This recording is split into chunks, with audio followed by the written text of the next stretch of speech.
Bonjour à tous. Aujourd'hui, nous allons cuisiner une soupe de butternut au lait de coco. Alors, il nous faut une butternut, des échalotes ou des oignons selon ce que vous avez, une boîte de lait de coco, du curcuma ou du curry si vous en avez, du romarin que je vais faire infuser, et vous pouvez aussi ajouter bien sûr du sel et du poivre si vous le souhaitez. Donc, je nettoie les légumes et on se retrouve ensuite.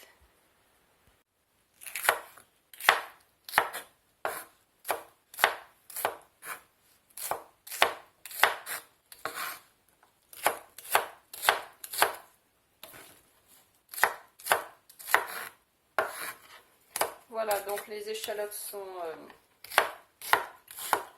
coupées grossièrement. Maintenant, je vais faire le reste. Alors la butternut, pour l'éplucher, je trouve c'est plus facile de la couper en tranches. Donc voilà, c'est ce que j'ai fait. Maintenant, je vais la recouper en gros morceaux. Voilà.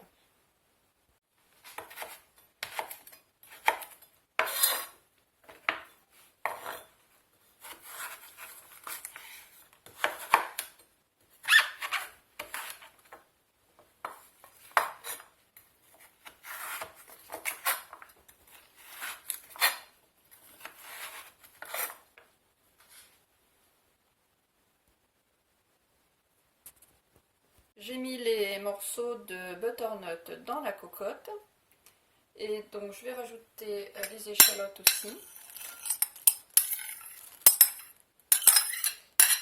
J'ai fait chauffer de l'eau à la bouilloire. Je la rajoute.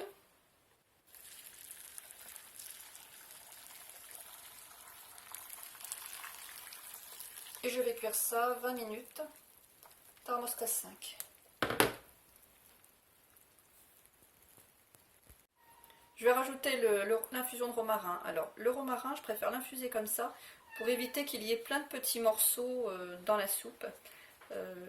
Bon, enfin, certains le mettraient directement. Enfin, moi, je préfère comme ça.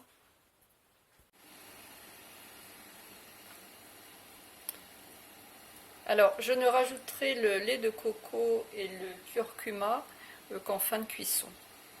Je vais rajouter le couvercle maintenant. Et puis, je laisse ça... Je laisse la cuire tout doucement.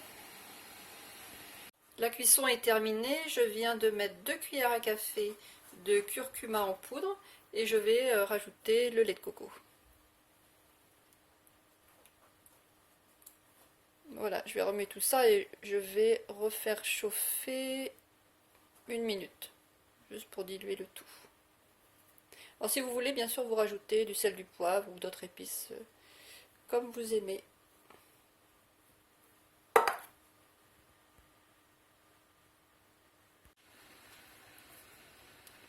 Voilà, là je remue un petit peu le tout, je remets 1 minute de cuisson et puis je mixe tout ça au mixeur plongeant.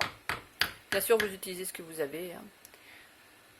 Un blender ou un robot à main. Je pense qu'on utilise ce qu'on a. Alors la soupe de butternut au lait de coco est terminée, elle sent très très bon. Si cette vidéo vous a plu, merci de la partager, de liker, de vous abonner à la chaîne et je vous dis à jeudi prochain pour une nouvelle recette. À bientôt!